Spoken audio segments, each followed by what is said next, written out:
স্কেবিক্স, খুস, পসরা যাদের অনেক দিন যাবত হয়েছে, বিভিন্ন মেডিসিন, ক্রিম, লোশন ব্যবহারের ফলেও এই রোগ থেকে কোনোভাবে মুক্তি পাচ্ছেন না, বা বিভিন্ন ওষুধ সেবনের পরেও কোনোভাবে এই রোগ থেকে ভালো হচ্ছে না, বা ভালো হলেও আবার দেখা দিচ্ছে, তাদের জন্য আজকের ভিডিওটি অত্যন্ত গুরুত্বপূর্ণ।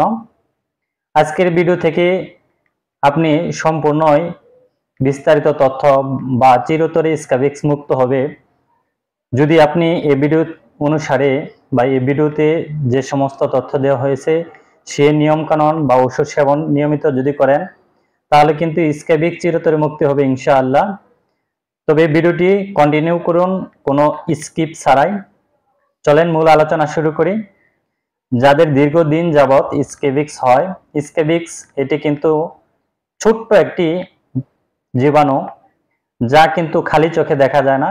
এটি কিন্তু শরীরে বিভিন্ন অংশ হতে পারে, যেমন হাতের চিপায়, পায়ের চিপায়, বিভিন্ন অঙ্গে, গোপন অঙ্গে এবং সারা শরীরে কিন্তু হতে পারে। স্কেবিক্স এটি কিন্তু শরীরে এটি ডিম পাড়ার মাধ্যমে বংশ বিস্তার করে এবং প্রচুর পরিমাণে চুলকানি হয়। এই চুলকানিটা দিনে যেমন তেমন, রাতে কিন্তু ঘুম ভেঙে যায় বা ঘুমও আসতে পারে না। অনেক শিশু বা বয়স যাদের হয়েছে তারাও কিন্তু রাতে চুলকানির চোটে কিন্তু ঘুম ভেঙে যায়। এই সমস্ত যাদের লক্ষণ রয়েছে তারা কিন্তু অবশ্যই বুঝতে পারবেন যে এটি স্কেবিক্স। আর স্কেবিক্স বা খুস পসরা এটি বিভিন্ন ক্রিম বা আপনি ওষুধ সেবন করেছেন তাও ভালো হচ্ছে না, এর জন্য আপনাকে নিয়ম কানুন মেনে ওষুধ সেবন বা ক্রিম বা লোশন এটি কিন্তু ইউজ করতে হবে। চলেন আমরা আলোচনা করি। আপনার প্রথমে পারমিথিন বা পেরুজা ক্রিম বা element lotion, Lorix plus lotion, এটি রাতে কুসুম গরম পানি দিয়ে গোসল করবেন। গোসল করার পরে পরিষ্কার তোয়ালে দিয়ে, যেটা অন্য কেউ ব্যবহার করে নাই, ধোয়ার পরে আপনি প্রথম শরীরটা সুন্দর করে কাট করে মুছে নেবেন। তারপরে মাথা আর মুখ বাদে এই গলার নিচ থেকে নিয়ে সমস্ত শরীরে চিপা চাপায় সমস্ত শরীরে লাগাবেন।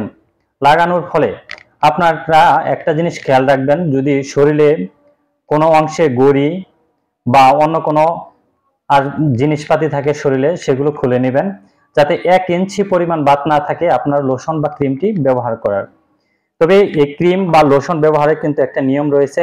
প্রাপ্তবয়স্কদের জন্য 30 গ্রাম পারমিথিন ক্রিম বা আপনার লোশন সম্পূর্ণ ইউজ করতে হবে, আর 5 থেকে 12 বছর যাদের হয়েছে তারা কিন্তু অর্ধেক ইউজ করবে। পারমিথিন পেরুজা এটি কিন্তু অর্ধেক ব্যবহার করবে, আর 0 থেকে আপনার 2 মাস থেকে 5 বছর পর্যন্ত এক ক্রিমের 8 ভাগের 1 ভাগ বা পরিমাণ মতো কিন্তু সমস্ত শরীরে এটি লাগাবে। লাগানোর পর সমস্ত শরীরে কিন্তু লাগানোর পর 8 থেকে 14 ঘন্টা শরীরে রাখবেন। 8 থেকে 14 ঘন্টা পরে কুসুম গরম পানি দিয়ে সমস্ত শরীরটা আবার ধৌত করবেন। এমন ভাবে ধৌত করবেন যাতে কোনো অংশেই আপনার এই জীবাণুটা না থাকতে পারে। এই ক্ষেত্রে কিন্তু একটা সাবান ব্যবহার করতে পারেন, পারমিথিন এ ধরনের বিভিন্ন কোম্পানি বিভিন্ন নামে সাবান ইউজ মার্কেটে দিয়ে থাকি, সেগুলো কিন্তু আপনারা ইউজ করবেন। এটি ইউজ করার পর আবার কিন্তু পুনরায় 7 দিন পর আবারই একই নিয়মে এটি লাগাবেন। এভাবে 3 থেকে 4 সপ্তাহ এটি ইউজ করবেন। আর এর সাথে সাথে কিছু অ্যান্টিহিস্টামিন একটা ট্যাবলেট খাবেন এবং বিভিন্ন অ্যান্টিবায়োটিক কিন্তু দিতে পারেন, যেমন ফ্লোক্লোক্সিন, তারপরে এজিথ্রোমাইসিন, সেফোরেক্সিন, ক্লাভেনিক অ্যাসিড এবং সেফ্রাডিন, বিভিন্ন অ্যান্টিবায়োটিক কিন্তু এটি ইউজ করতে পারেন। তবে যে কোনো ওষুধ সেবন বা ব্যবহারের আগে অবশ্যই রেজিস্টার ভালো মানের ডাক্তারের সাথে পরামর্শ করে দেওয়ার চেষ্টা করবেন। তারপরে কিন্তু এটি করার পর আর কিছু নিয়ম কানুন মানতে হবে। সেটা হচ্ছে আপনার এটি লাগানোর পর যখন গোসল করবেন তখন আপনার বিছানা চাদর, বালিশের কাভার, আসবাবপত্র, যে আপনার ব্যবহার যে কাপড় চোপড় রয়েছে সমস্ত কাপড় গরম পানিটা ধৌত করবেন। গরম পানি দেওয়া ধৌত করার সময় কিন্তু সাবান বা হুইল পাউডার ব্যবহার করা যাবে না, এটা কিন্তু মাথায় রাখবেন। ধোয়ার পর আপনারা কিন্তু অবশ্যই 8 থেকে 10 ঘন্টা রোদে শুকাবেন। এটি সপ্তাহে 3-4 বার করবেন। অ্যালার্জি জাতীয় খাবার আপনারা সেবন করা থেকে বিরত থাকবেন। এভাবে যদি আপনারা নিয়মিত করতে পারেন, ইনশাআল্লাহ আপনাদের স্ক্যাবিক্স চিরতরে মুক্তি হবে।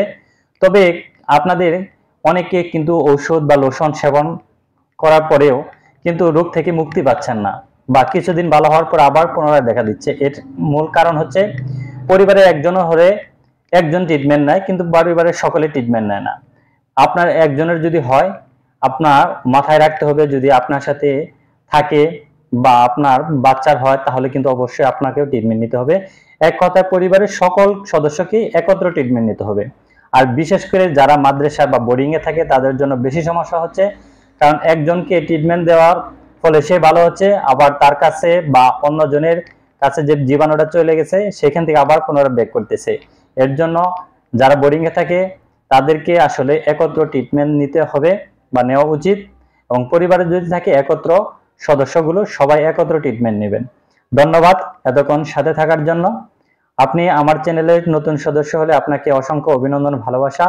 চ্যানেলটিকে সাবস্ক্রাইব করতে কিন্তু ভুলবেন না। ভিডিওটি ভালো লাগলে একটি লাইক, কমেন্ট, শেয়ার করে অন্যদের দেখার সুযোগ করে দিবেন।